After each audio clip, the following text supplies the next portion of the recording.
magi pinyo tweleso pinyo kuyo kaluwore koda lala kata wito jopuonjre maromo 17 ka jopuonjre maromo 70 nyaka sani pok oyangore kuma nitiere kaluwore koda mach manomuoche skul moro manitiere kaunti ma Nyeri bende koro weyo jopuonjre ka owito ngimagi ka nyaka sani pod itimo nonro mar manyo jopuonjre mamoko ma pod ok oyangi kuma nitiere ka bende nonro pod itimo mar mondo mi ong'e ang'o mane nyalo kelo mach makamano.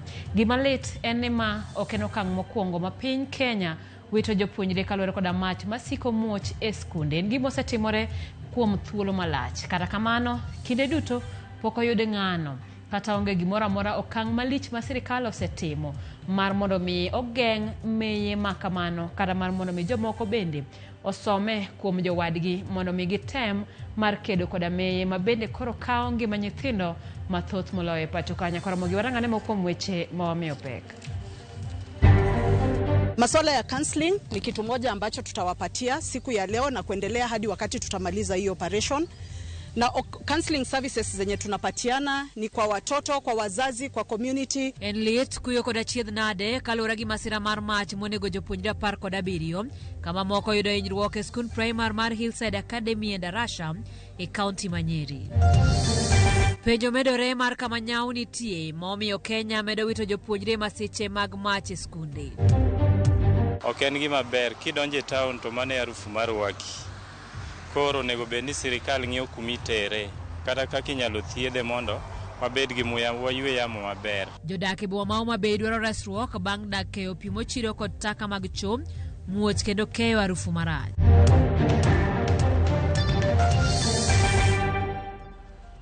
Machiegni koromo gi tudri kodwa namba mar ote machuo kari adeka 600 bende yudowa kanye mbui mar Facebook wantie achiel kachiel e mbui mar YouTube yudowa kacha e mbui mar Instagram kachiel kod mbui mar X. Nyinga Simfrozo Kinda jaloko marwa Elizabeth Otieno.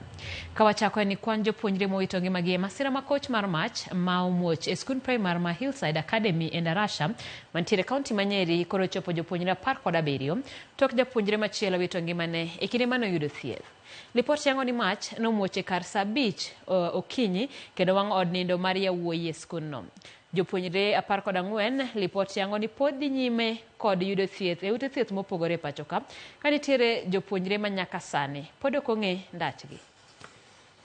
Ma e chal skul primar mar yawuoyi kod nyiri mar Hillside Private Mixed Primary School e Ndarasha mantiere kaunti ma Nyeri. Ka e kama ngima jopuonjre buora olalie. Mwandu mag jopuonjre bende wang' molokore buru. Oteni kod mwandu mamoko koro lokre mana chumbe mar otenge. Lipot yango ni majni nomuoche kar saa 5 mar otieno manyoro e kinde mane jopuonjre nindo. Kubni kod gige pi lagre lowo. Ranyisi kaka oganda notemo rakre kod majno. Sirikal oyango ni majno nomuoche kar od nindo mar jopuonjre ma yawuoyi mane riko tingo jopuonjre 156 mantiere kind grade 4 nyaka grade 8. The country has woken up this morning to very devastating news from this school and from this county. We have lost some of our children who have been studying here, and therefore at the outset I want to say that the government of Kenya sends the deepest sympathies and condolences to the families whose children have lost their lives or have been injured as a result of the fire that raced down one of the dormitories here in the wee hours of this morning. Kuom kwano jopuonjre 17 yangi ni owito ngimagi kama moko 14 yudo thieth e ute thieth mopogore e pacho ka. Achiel kuom japuonjre manoringode kar thieth maduong' mar Kenyatta Nairobi ngimane ni kama rach ka laktar lero ni yudo wang'e atamalo 70. He's a 12-year-old boy who suffered a significant degree of burns that we estimated 70%. The burns are both external and the patient also inhaled a lot of smoke, which is another hazard. So I would say that is a severe condition.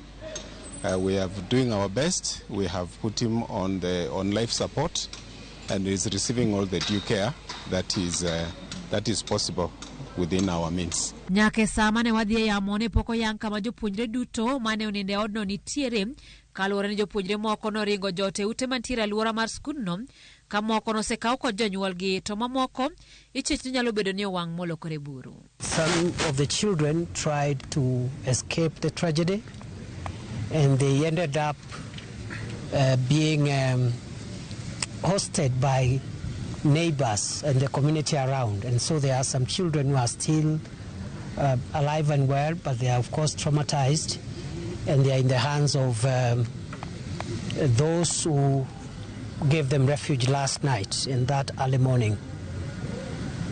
There are others also who have been picked by their parents. Kutakuwa na uchunguzi pale kuweza kuona kama iko wale walichomeka beyond recognition, itaweza kuangaliwa DNA waweze kujulikana exactly ni akina nane. Jonyuol mathoth mawuotho safar maboyo mondo chopo ne chal mar nyithindegi ni kod ichwang' ka gilero ni skul kata mana sirikal poko yangonegi adiera e wi gima notimore ne nyithindogo. Riwruok mar Red Cross osechako chenro mar konyo manyo jopuonjre mapoko yudi kendo gisechako chenro mar hocho ne jopuonjre, jonyuol kod jopuonj. Masuala ya counseling ni kitu moja ambacho tutawapatia siku ya leo na kuendelea hadi wakati tutamaliza hii operation. Na counseling services zenye tunapatiana ni kwa watoto, kwa wazazi, kwa community.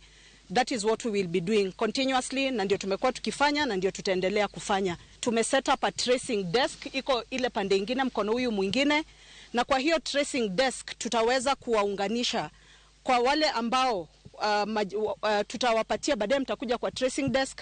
Wale ambao wako kwa hospitali tutaweza kuwaambia ni nani na tuweze kuwaelekeza vile mtaweza kuwa access. Poko yangore gima ne nyalo kelo majno ka sirikal dhi nyime kod nonro ewi muoch mar majno. Nyakoromogi majno no muoch otieno manyoro sa 5 tok sa 5 odiochieng' kaka wawache. Otieno manyoro kar sa 5 e kinde mane jopuonjre osedhi nindo. Ka wadhi nyime ni jatend piny William Ruto ochwalo ote mar lit kod kuyo ne anyuola ma owito nyithindegi masira mar mach e skul mar Hillside Endarasha, kaunti ma Nyeri. Jatend piny wacho ni masira makamano okelo kuyo kendo okwayo chang mapiyo ne jopuonjre ma oyudo hinyruok. Ruto bende ogolo chik ne tend obila mondo tim nonro mapiyo ewi masirano kaachiel gi kawo okang' mager ne joma biro yud kod ketho. Omedo wacho ni migawo mar arita timo duto manyalore mar konyo anyuola mane yudo masira. Jalup jatend piny Rigathi Gachagua bende ochwalo ote mage mag kuyo ka ojiwo tend skunde mondo ketie tim chenro mag geng'o muoch mag mach e skunde moket kod migawo mar somo kaka yo mar rito ngima jopuonjre skundegi. Jatend ODM Raila Odinga korka kore okwayo hocho makende ne familia mar jogo ma owito nyithindegi kod mago ma nyithindgi oyudo hinyruok.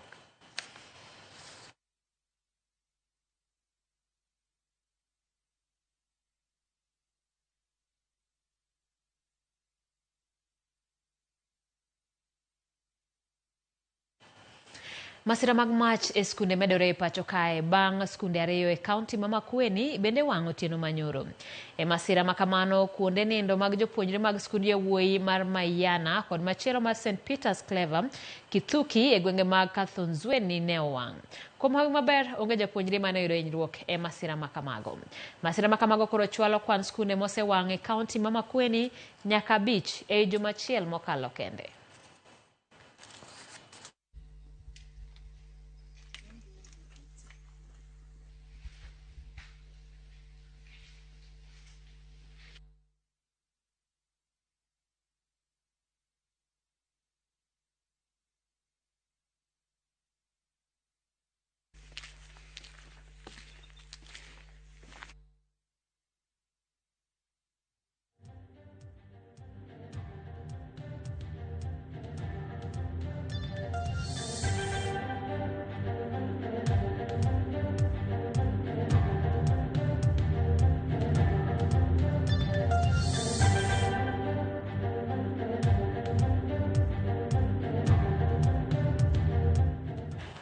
Nyakoromogi kineni ma jo Kenya pod odong' kod buok gi kuyo kaluwore gi masira mar mach ma omuoch e skundno ma Endarasha Hillside Academy. Masira makama ochiero adhola mag masiche mag mach ma osetimore skunde mopogore opogore ma pachoka kendo ma oselal kod ngima jopuonjre. Penjo maduong' en ni to nyawo ni kanye to en okang' mane ma osebed ka ikawo bang' masira mag mach muoch e skunde ma pachoka.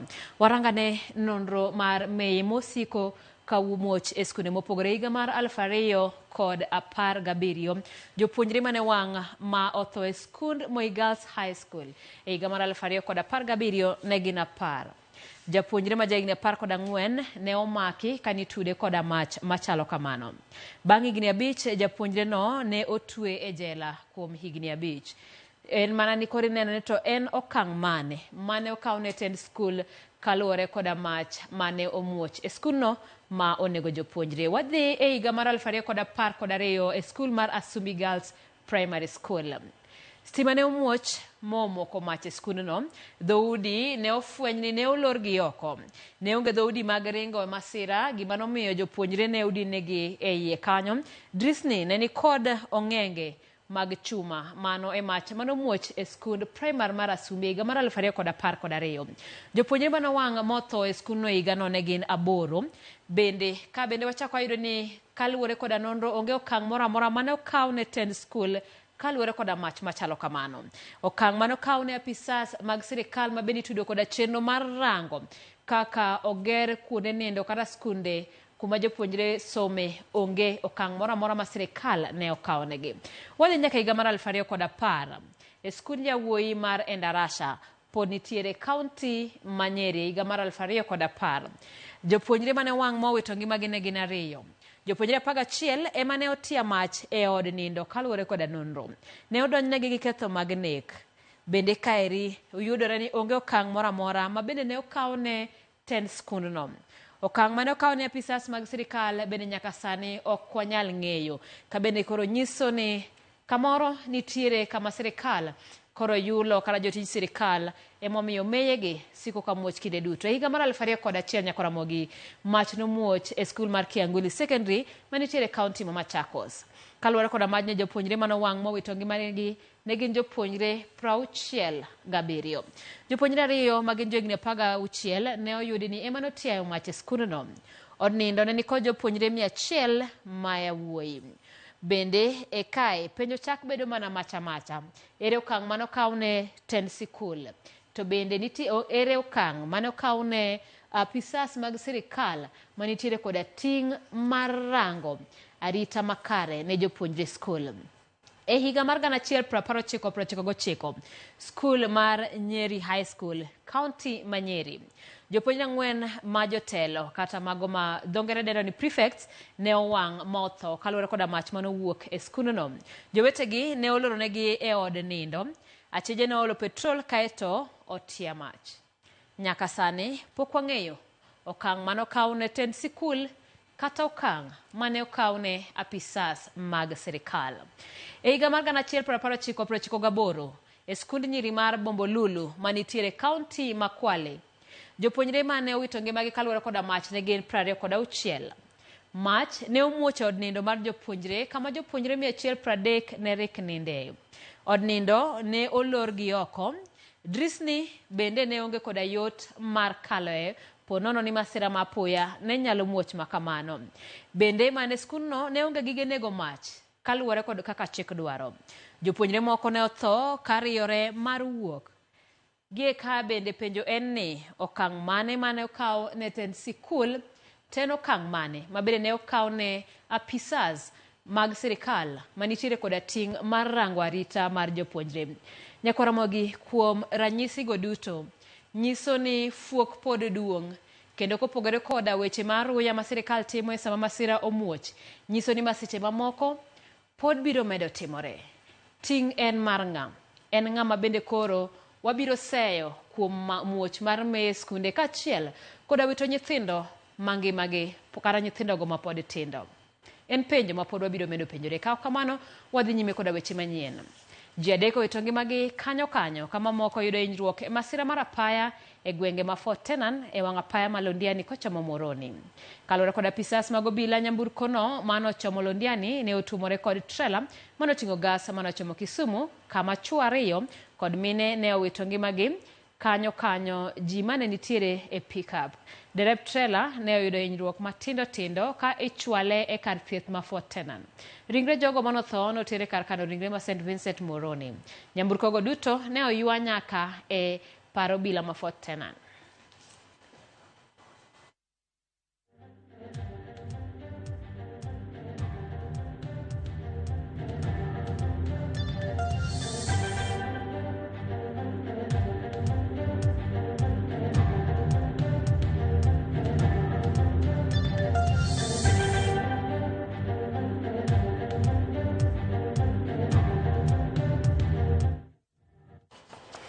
Kawadhi nyimeni Kenya oyango jatuo marabich manikod tuo guonyo mar Mpox. Jatend migao mar thieth Nancy Barasa oyango ni miyo ma jahigni 29 oyud kod tuono e gwenge mag Mombasa, kendo oyangore ni en min od jago manyocha oseyudi kod tuono e kaunti ma Nakuru. Miyo no oyangi ni osebedo ka yudo thieth e osiptal maduong' ma Coast General kama ne otere tarik 28 dwe ni.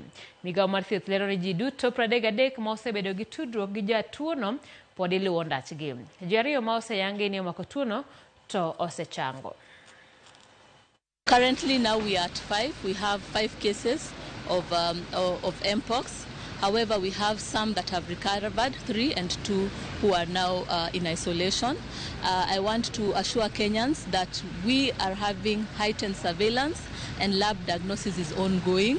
Yeah, so we have the right capacity for diagnosis and training as well. We have an emergency operation center and incident management team on board. We have actually put in place a very effective surveillance system with over 8,000 disease surveillance officers across the country who are able to pick out, because we have given them the case definition, and they are able to pick out any suspected cases of Mpox across the country. We also have the recently commissioned over 100,000 community health promoters who have also been deployed to help us to track the cases, and we are working towards training them so that they can also be very effective in making sure that we are able to pick out any suspected cases as soon as possible. Nyakoromogi sa 1:17 yue mokwongo chenro en marang'ich welo nano kanyo ka ote molo e mbui maro mar YouTube Kalitas Wasonga wacho na mogilera ahinya ka entiere Kilifi. Erokamano Francis Marende wacho ni oro ote mage mag kuyo ne jopuonjre ma owito ngimagi e masira mar mach Nyeri. Kingsley Kata wacho ni rest in peace to the fallen young souls, too sad. Sara Singa mar wang' neno West Kanyamkago wacho ni asedonjo kendo ne ni maber yawa gik moko lit nandi e Kenya. Nyakoromogi kikidhi mabor pod wabiro kod weche manyien mamoko.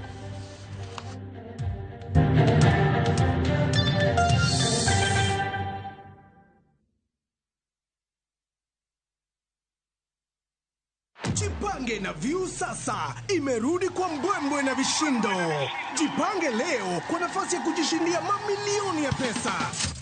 Jipange ushinde na View sasa. Bonyeza *487*3# na uweke 50 bob tu au tuma kwa paybill number 724177, account number ikiwa ni nambari yako ya simu. Utapata content na point 50 za kuingia kwenye draw ya kujishindia 50,000 kila siku, milioni 1 kila wiki na grand prize ya 3 million shillings. 3 million shillings. Jibambe na content nyingi zaidi, uongeze chances zako za kushinda. Jipange na View sasa. Weka 50 bob tu na huenda ukajishindia 50,000 kila siku, milioni 1 kila wiki na grand prize ya milioni 3. Shinda mamilioni. Sheria na masharti kutumika. Imeidhinishwa na BCLB number 0000130.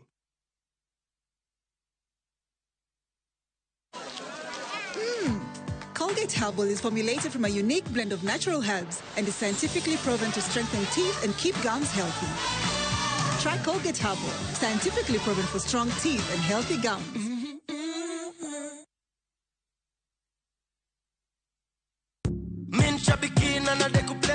My name's Godfrey Mwirigi Minyori.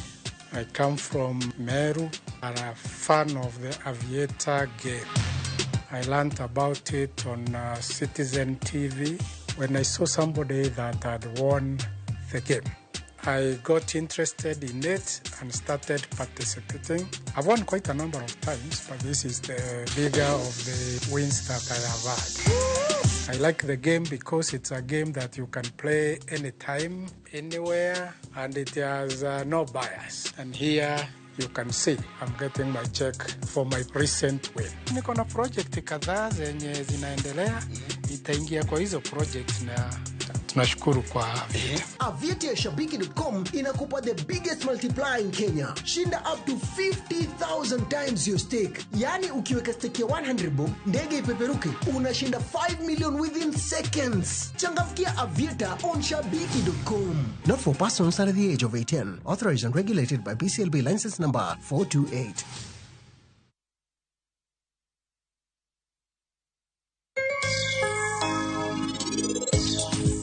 kodwa tich odhirang tich portal ma county tich mobedo advertised kuro many ng'at moro ma healthy koro inyalo miya sector moro kaka mar health kata tourism.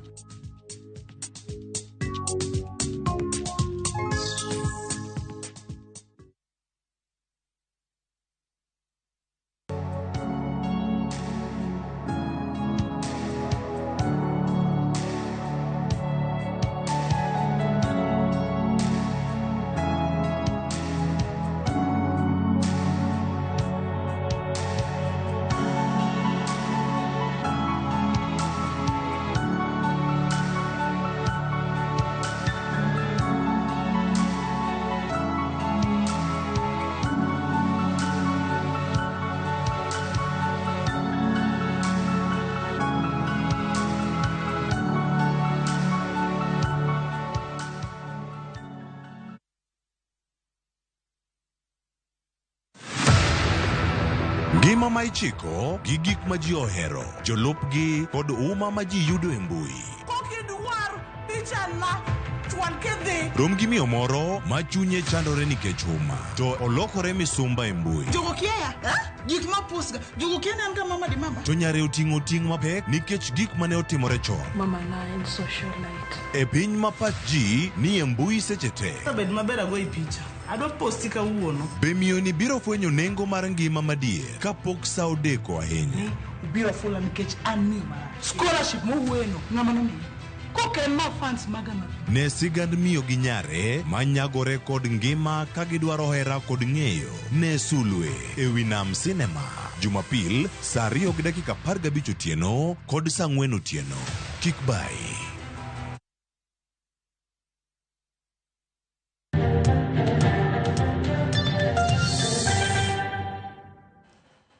Machiegni kero Nyakaramogi, jopiny e boma Homa Bay ogolo ywak kaluwore gi chal marach mar kar puko minyaga manie bomano ma bende kelo muya marach kendo hinyo joma tiyo e alworano kod jowuoth madonjo e chuny boma.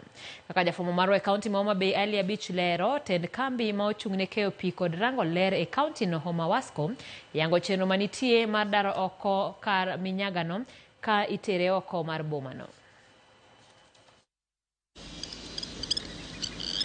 Kar puko minyaga ni manitie boma ma Homa Bay osebedo kuom higni mathoth ka chal mare ok ber kendo osebedo ka okelo tik marach ka donjo e chuny boma ma Homa Bay ka jogo matiyo alworano bende osebedo ka golo ng'ur margi kaluwore kod muya marach ma gisebedo ka giyweyo ka ohinga manoger moluoro kar minyaga ni medo kethore okinyi godiechieng' ka bathe moro bende oseruombore piny mamiyo tik marach kere kendo winyo jopiny. Ok en gima ber kidonjo e taon to mane harufu mar waki. Koro onego bed ni sirikal ng'iyo kumitere kata kaka inyalo thiedhe mondo wabed gi muya waywe yamo maber. Onyiso picha marach nikech nying taondwa duong' lakini kidonjo to harufuno ero ok ber. Moko kuom jogo matimo tije ma opogore e alwora mar kar puko minyaga ni ywak kaluwore kod muya marach ma gisebedo ka giyweyo ma bende giwacho ni osehinyo kata chenro mopogore ma gisebedo ka gitimo e alworano. Dwaro margi en mondo piny owacho ma Homa Bay omany kaka inyalo dar kar puko minyaga no kendo tere oko mar boma. Koro karo mar tich kae ohinyowa gi smell ne marachno. Koro ziro ka samoro customer ingo harufu chabe kuka biro marach ok ober. Asebedo ka tiyo ka almost for 10 years.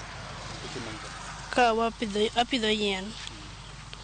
Harufu mar sewage osebedo ka affect waka kabisa. Koro ka wanyalo wuok odhi kumachielo wanyalo bedo gikwe. Jata tije maduong' e kambi mochune keyo pi korango weche mag ler e kaunti ma Homa Bay Homa Wasco Thomas Nyonje wacho ni sirikand kaunti dhi nyime kod chenro mar daro oko kar minyaga no mondo tere oko mar boma ma Homa Bay manyalo miyo alworano bedo yo mowinjore ka oko ni bende gin kod chenro mar gero bath ohinga kama ne omukore no. Siwala en chande kama intiere chande wan gi mpango mar gole kacha.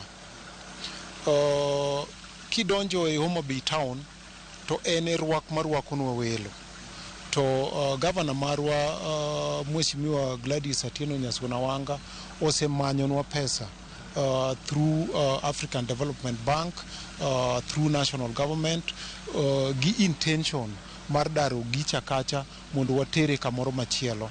Sani process madhi mbele en mar manyo lo ma moro waseyudo machiegni wasewuoyo kod jopiny magiseyie ni county government mondo acquire lobno irgi, mamano kosetimore to mapiyo piyo ubro neno kidaro treatment plant chande kama entiere cha to watere kama ber. Alia Beach, Ramogi TV, Homa Bay.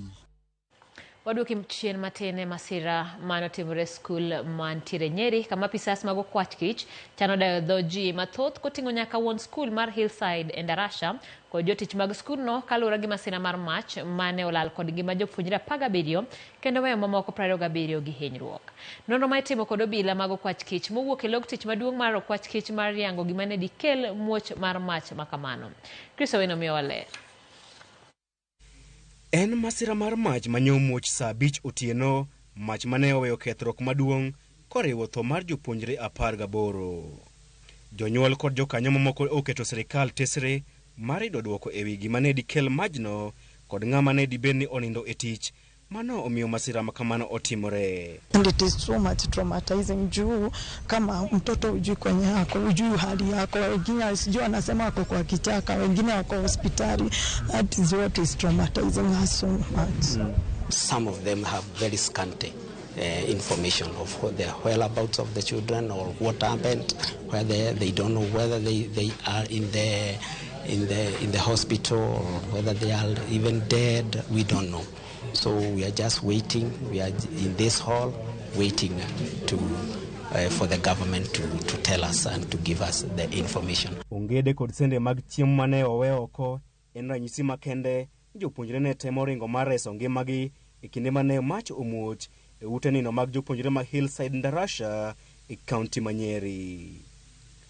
Kaluwore gi ler mar Ramogi TV oyudo, japuonjre moro ne oywa tol ne wuongi e seche mag saa 8 otieno ni mach omako kar nindo margi. Maen ranyisi ni majno ne ochakore chon, ataro kod weche mawachore ni mach makamano ne omuoch kar saa 5 otieno. Kalore ni kar nindo mar jopuonjrego oger kod bao, nitiere luoro jopuonjre mathoth otho e kar nindo makamano. Thuolo machuok bang' masira makamano, apisas mago okwach kich mowuok e log tich maduong' mar okwach kich e bore Nairobi ne ochopo kendo chako timo nonro margi. E bwo tend jalup ogaye mar okwach kich John Onyango, apisas go ogoyo tach e alwora mar skunno mar goyo kogno, od nindo mar jopuonjrego mane owang' otieno. Nonro margi geno yudo duoko margi mane dikel mach mane ong'ado ngima jopuonjre 18 kendo weyo mamoko 27 kod hinyruok. Nonro margi geno yudo duoko kapo ni masira makamano ne dikel kod ng'ikruok mar teko mar stima. Administration is working closely with the investigating teams and the other agencies, including the forensics agencies, the government chemists, and everybody else is here. Poni mach makamano ne omoko kod ng'ato, gigeno yudo ni ng'ano mane omoko mach makamano to ne en ang'o momiyo omoko mach makamano.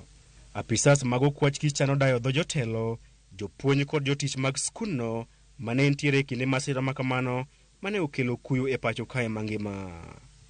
Machielo madhi konyo e nonro makamano en wang' dede kata CCTV manie skundno kata odoko ni pok oyangore kane gitiyo e kinde masira makamano.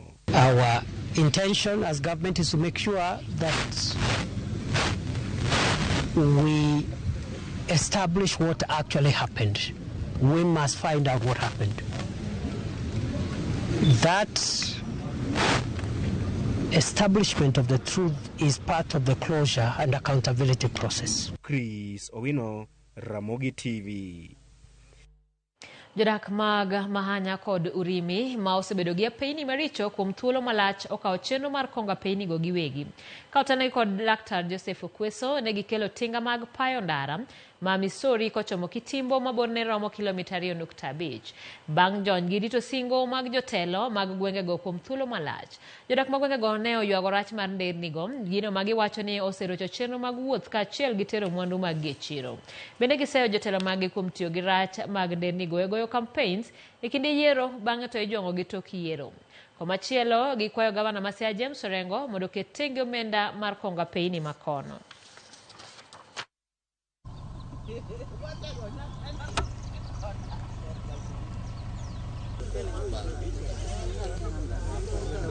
Ma osebedo kaka one thing ma jo politicians tiyogo kaka gima gikawo gombulu kuom jogweng'. Wan ka kod mine ma samoro dwa konyre kata wan gi jotuo. Chuno ni jogi wating' ma kok inyal ting'o gi samoro wadhiro gi wheelbarrow.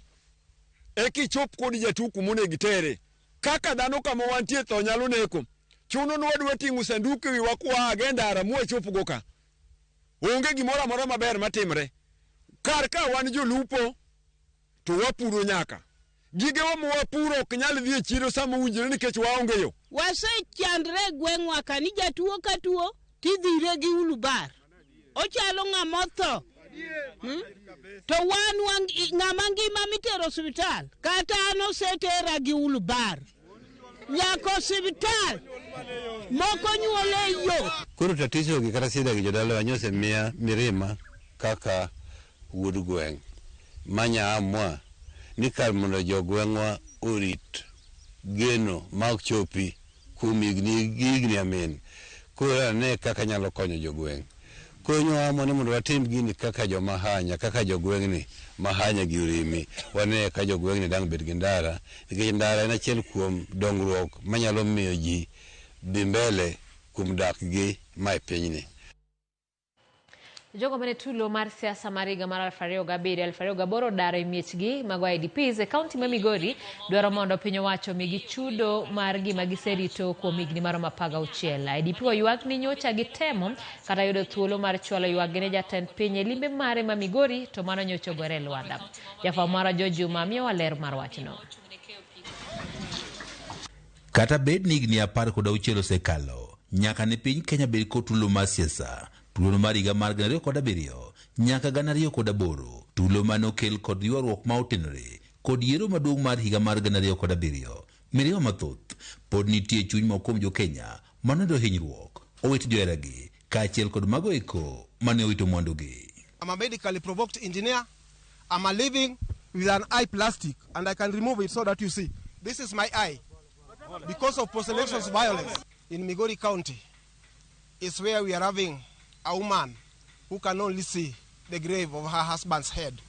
The other body she doesn't know where he is. Kakambu nilikaa kwa kambi ya waadhiriwa na tulikuwa tunakaa, World Vision ilitusaidia kidogo, Red Cross wakatusaidia kidogo na serikali ikatuahidi kutusaidia. Tukatolewa kambi na 10,000. Che 10,000 ungechenga nini ama ungefanyia nini? Kwan ji maromo 4,000 kod miere mawuok e kaunti ma Migori manodo hinyruok kod lal ma oting'o tho mag mokuom familia magi kod mwandu gin mokuom jo Kenya ma pod nitiere kod lite chunygi. Jogo moko no wito gige gi jogo moko no tho. Nyaka sani nitie jogo ma pok ochul pesa. Kaka no chula siling 10,000 maliluongo ni rudi nyumbani. Nyaka kawuono onge pesa moseyudo mokalo kanyo. Moko kuomgi pok oyudo kata kuonde dak malong'o. Nyaka tulo mar siasa timre e pacho kae kama ok bende odak ngima machan bang' lalo mwandu gi duto. Nimepangisha nyumba. Sina sehemu ya kukaa. Hata saa hii venye ninaongea watoto wangu tunakaa tu kwa rent. Tunajaribu kuangalia venye tutasaidika tupate ngarao hata kipisi cha broti tuchenge ili tuishi kwa amani. Kata bed ni piny owacho ne osingo mar konyo jogo eko manodo hinyruok, wito joheragi kaachiel kod lalo mwandugi e kinde tulono mar siasa mar higa mar 2007 nyaka 2008. Jogi manodo lal e kinde tulono mawuok e kaunti ma Migori pok oyudo chudo moro amora nyaka sani. Mpaka sasa hivi tunasubiri serikali tushughulikie, lakini hatuoni mbele wala nyuma. Tungeomba kuwa waadhiriwa kwamba wote kwa umoja serikali chali watu, maana binadamu wote ni sawa. Kuna watu ambao walifiwa hata na watoto wao, wengine wakao maskini hadi waleo hawana hata makao. Na mimi nafikiria watu wengi sana wamefidiwa, lakini hapa Migori imekuwa ni shida. Ka hotel ko jako margi Aisa Koriema giwacho ne gisetemo manyo chudo margi, kata kamano onge ler malong'o magiyudo. Penjo molo ni wuod karachuony, wuod Oyugis, kiki bed kanya beda, kiki linga linga. Gol pesa mondo bi ochulwa. Gol pesa jaturwa. Gol pesa kelne jo IDP ka. Coordinator no mar IDPs e kaunti ma Migori Samuel Rioba wane gisetemo kata chwalo ywak margi ne jatend piny Kenya William Ruto, kata kamano dwaro margi pok ochopo. Mimi nashukuru president wetu kuja hapa na tulikuwa tunataka kumpatia memorandum yetu na kitabu yetu ili aende atulipe. Ikawa tukupata nafasi. Na ingine tumepeana huko kwa ofisi ya rais. Tunaomba tu Kindiki atulipe kwa sababu hata kuna gazeti litoke ikionyesha pesa ile ipo. Jogi Metulu Masiasa Niodaro mowuok e kaunti ma Migori wacho ni gombo margi en ni mondo koro piny wacho koro migi chulo margi mana kaka jowetegi mawuok e gweng' moko kaka Masamar piny Kenya osido chudo margi. George Juma, Ramogi TV, Migori.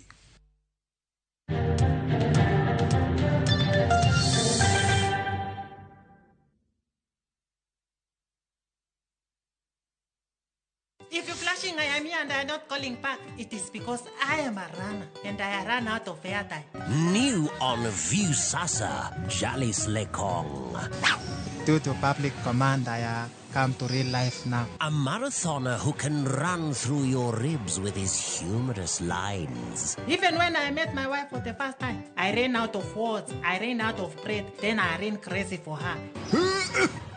Now I jump into conclusions. Enjoy these hilarious and entertaining stories of Jali Slekong. Yani, ikitikwa makuna. Exclusively on View Sasa. Thank you very much.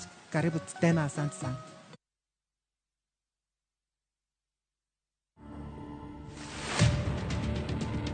The same way I was told uko na ukimwi, this person who's giving me my results tells me you have cancer without counseling.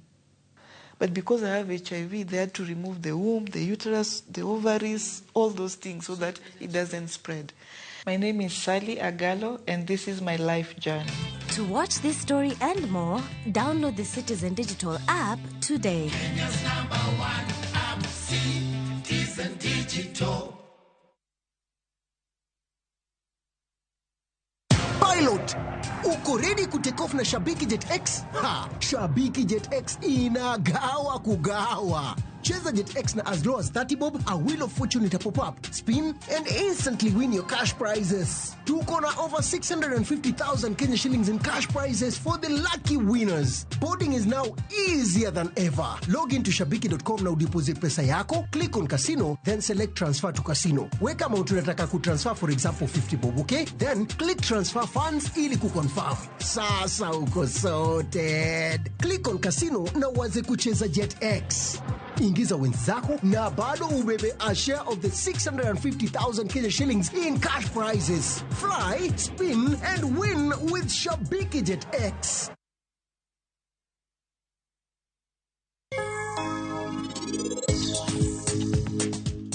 Un ji ariyo kae, rembo en achiel.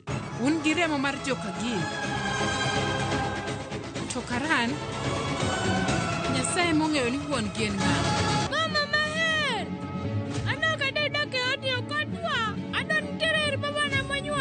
Kapo ni bro chula ni mondo an ayiere kind Param gi Karan, to kara ana bro yero Karan mokwongo. Sarpanji, nero kelo polise kae, gibro ng'eyo gima wachano.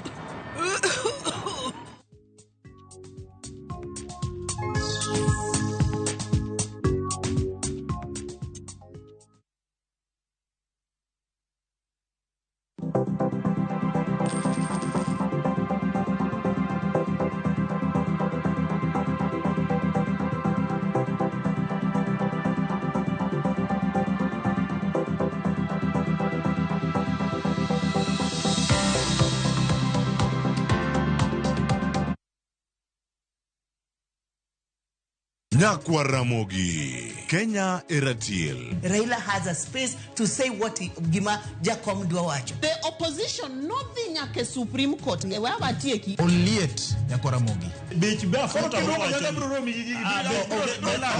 Jumapil ka Jumapil. Ana chungo mama Kratil kadel war piny. Ka adwani wa discuss kaka Kenya dhi. Winj tuak magoratil piny. One was got in opposition. One was got in opposition 50 years. Mayo kiparka kele wich bar moro. UDA onge kama pose donje. Adwani penja bati. Koso donje kona mane. Sachiel gi nusu tieno. Siasa mar piny Kenya en siasa koso dongruok. Kai kelo ni kod George Bati. Kik bai.